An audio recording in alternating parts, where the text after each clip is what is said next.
Hey everybody, how's it going? Steve Joy here. Uh, this video is just going to revisit something that some of you may have seen. I've written about this before. I redid my table for using the Big Five personality profile for D&D. I just made some edits. For one thing, I switched around the traits a little bit, so instead of being all over the place, it actually spells ocean. Ocean. So for those of you that might not be familiar with this, the Big Five personality is just a way of, in psychology, of rating personalities. So people are considered high or low in the different personalities, and the Big Five personality traits can be remembered easily with the acronym OCEAN, which is openness, conscientiousness, extroversion, agreeableness, and neuroticism. So you can just write ocean on a character sheet or on an NPC sheet and then just give a little rating for what you how you see them, which is what I do. I usually like to do that on a character sheet on the song. I'll just do that, and then I'll just note if somebody's high, right? And usually I'll just if they're high, say high in extroversion, I'll just give them a +1, or I'll just say they're high, right? Or if they're low, say they're low in openness. Now, this is a pretty realistic way of giving your character a personality, a very realistic personality. I didn't include the dark traits. I did a video on the dark traits. I think the dark traits are better for villains and bad guys, and I think that a character in a party that has dark traits would be very detrimental to that party. I think it's worthwhile avoiding that. And the dark traits are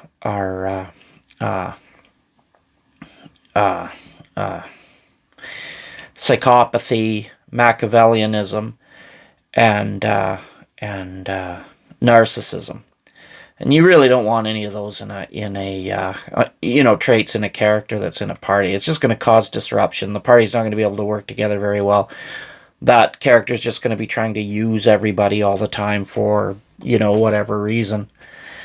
And it's going to be disruptive. But these are actually very realistic, and, everyone's personality, you can be rated, sort of in accordance with these traits. So what I have here is I have a list of traits on one side. It's the openness, conscientiousness, extroversion, agreeableness, and neuroticism. And then up here is for a D6. So you'd roll 2d6. Just a minute, I forgot my D6. So you would just roll to see whether you're low or high. Now, most people are pretty much normal, average, which means they have a little of both. They have some creativity, but they like to stick to the traditional a little bit. In terms of conscientiousness, everybody's a little distracted sometimes. Everybody's a little reliable. Everybody's a little unorganized. Everybody's responsible. They share these traits sort of in a balance that we're all familiar with, and none of them really stand out. And that's what normal means. None of them stand out. Whereas if you're low in a trait or you're high in a trait, then these characteristics will stand out. So in my how to use, I've called these characteristics. So these are the traits, these are the characteristics. This is low, normal, high. And then these are the die rolls, 2 to 4, 5 to 9, 10 to 12. And I just use 2 6-sided dice. No reason to use 3. So what you would do is you just roll down the ocean. You write it down on your piece of paper, on your character.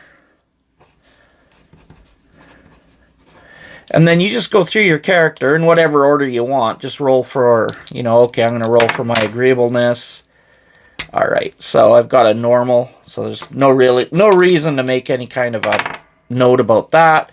Okay, extroversion, I've got normal there. Let's go with, 4, which is low. So I've got low in conscientiousness. So what that means being low in conscientiousness, and I'm just going out of order here, just doing it randomly, means that I have to choose one of these characteristics to describe my character. So I could pick distracted, I could pick unorganized, I could pick unreliable. So I'm going to pick unreliable.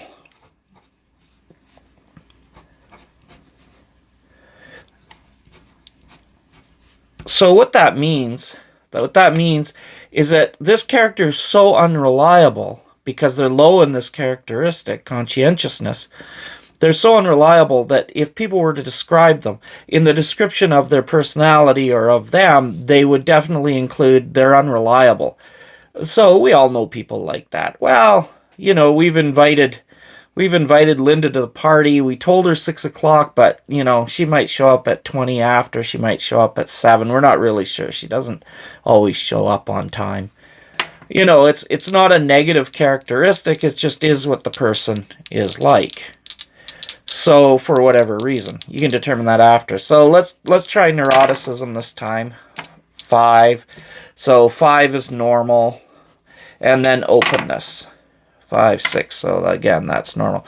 And now that's really what you want. You want to have your characters only have one sort of, or maybe 2 outstanding characteristics. Later on, once you get used to the system, you can start having more characteristics. But it really does. Oh, look what I've done to my hands. But it really does start layering on itself, right?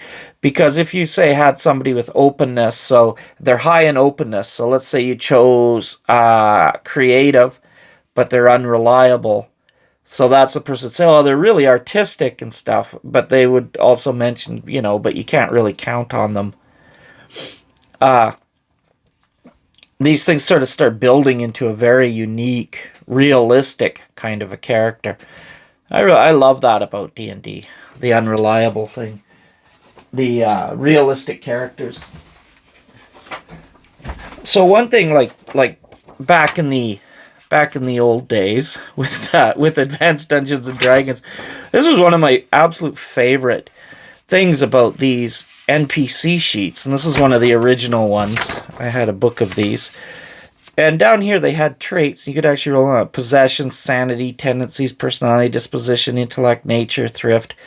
And I made great use of this back then. But I find this is actually way more useful. It covers just in a little bit of, you know, just with a little bit of work, you can get a really rich, detailed person that's very realistic. So here, I'll just go through how to use it very quickly, because I showed this to somebody and it caused them a great deal of confusion. They didn't quite understand how to use it, so I'll just explain it. Roll 2d6 for each of the 5 traits. Now, like I say, you can roll in order or not if you don't want. A roll of 2 to 4 indicates low characteristic, which is this. 5 to 9 is normal, which means no characteristics, none, or just average. I mean, just a sort of a combination of both that you'd find in everybody. And 10 to 12 indicates a high score, so this would be high. If a character is determined to be low or high scoring in a trait, the player should choose a characteristic of that trait for the hero to exhibit.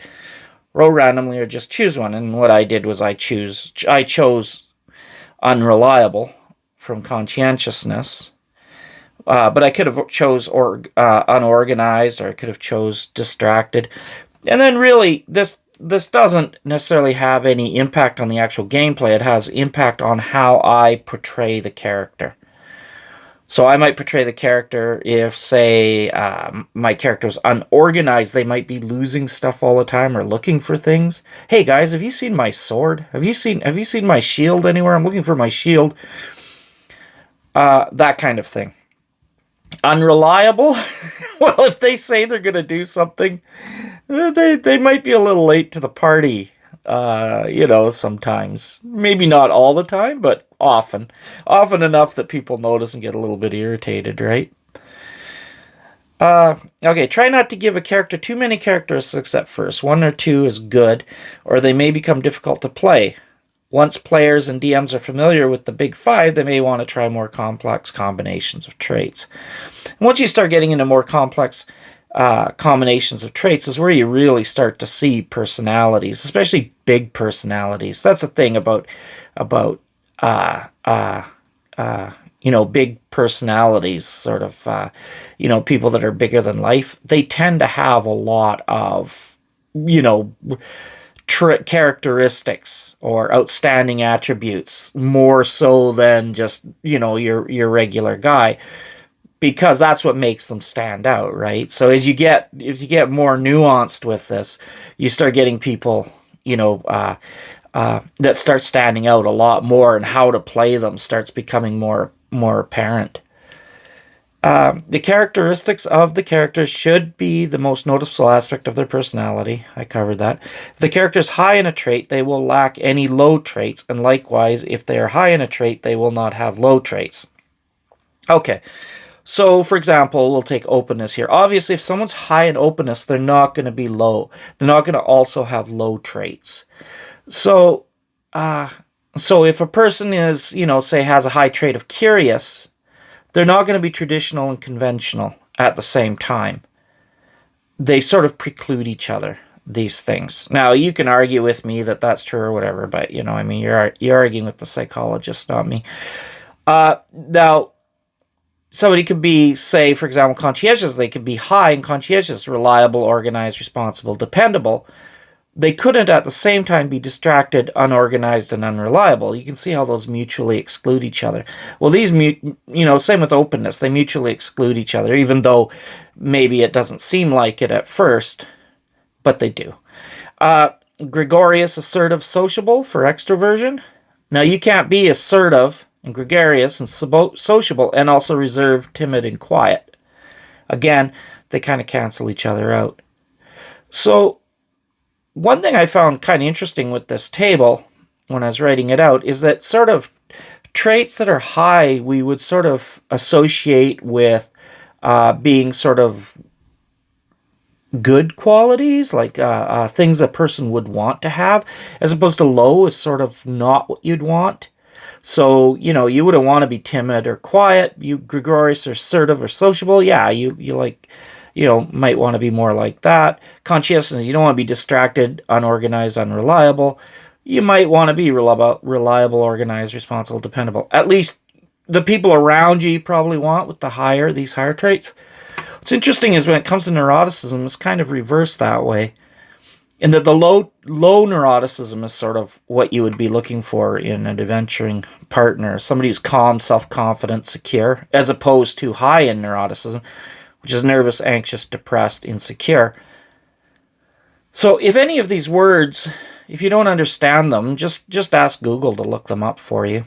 And you can get an explanation for that. I think maybe on my Etsy or something, I'll do a more in-depth version of this chart. But this is as far as I've gotten so far on it. Also, I'd like to say I've put a link to the chart down below in the comments. It's just on Google Docs, so if you want to print out your own copy of this, go ahead. It's in Google Docs, and you can have at it.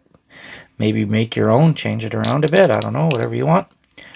Yeah, so that's basically it. I've just made a change. Like I moved these around. I already put this on Facebook once, but I thought I'd make a video about it. I think maybe I did make a video about it already. But these are the changes. And again, I'm going to put a link down in the description. Yeah, so that's it. Just a quick way to give your characters some real personality. And maybe an NPC. I find this extremely helpful as a DM for creating NPCs very quickly. I just write ocean down, roll some numbers, or even if I just have an idea of what I want the character to be like. One other thing I should mention is that some of these really do correlate to a character's class. And you have to sort of bear that in mind. For example, if a character is low in openness, that is conventional and traditional, for example, they would be very suited to a cleric role, for example. Excuse me, my voice. Be very suited to a cleric role. Because being creative, curious, and artistic is not really something associated with religiosity. Religiosity very much has tradition, you have beliefs, you have very strict tenets that you're supposed to follow. Now, of course, this varies with religion to religion, right? And your world could easily not be like that. But I would say, in general, that's what people would be familiar with, right? Same with say conscientiousness. It Low conscientiousness is associated with criminality. So having a really high conscientious thief, for example, wouldn't make much sense. But it is possible. I mean, there's no reason a thief couldn't be reliable, organized, responsible, or dependable. But it's really unlikely. I mean, let's face it, right? Because thieves, obviously, their driving force is the need for immediate gratification. I mean, they see that sparkly ring, they want it, they just go take it, right? They can't work for it, they can't save for it, they just go grab it. That doesn't sound like somebody high in conscientiousness, right? I would say also, like, for extroversion, say for a bard, I would expect a bard to be high in extroversion. So gregarious, assertive, or sociable. I can't really see a bard being reserved, timid, or quiet. I mean, a person could try and play that. That would be interesting. I would love to see it. A timid bard or a quiet bard. A bard that doesn't like to sing, for example. maybe he only sings once you get him drunk. Or I don't know. That'd be kind of fun, right? Low agreeableness can be difficult, but I think that low agreeableness would be a trait that I would expect dwarves to have. At least the sort of traditional dwarves. So cold, disagreeable, antagonistic, right? As opposed to cooperative, warm, and trusting. I can't really see dwarves being cooperative, warm, and trusting. At least not the traditional dwarves,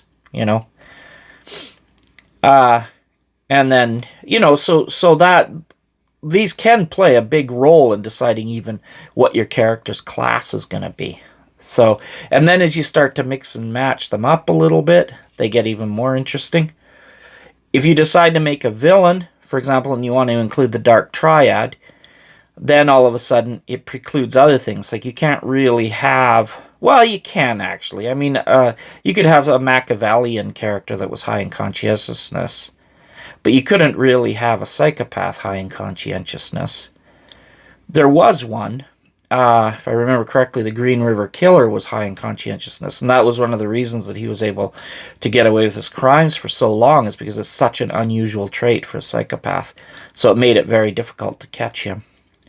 So it does happen. But, I mean, this is all... I just find this stuff absolutely fascinating. It's really fun to play with in a game. And it'll make your character a little more realistic and a lot more layered, a lot more textured. Okay, thank you very much, and don't forget the link for this is down in the description. And thanks for watching the video. Please leave a like and a thumbs up and follow or sub or whatever. I don't know what the hell it's called. What is it called?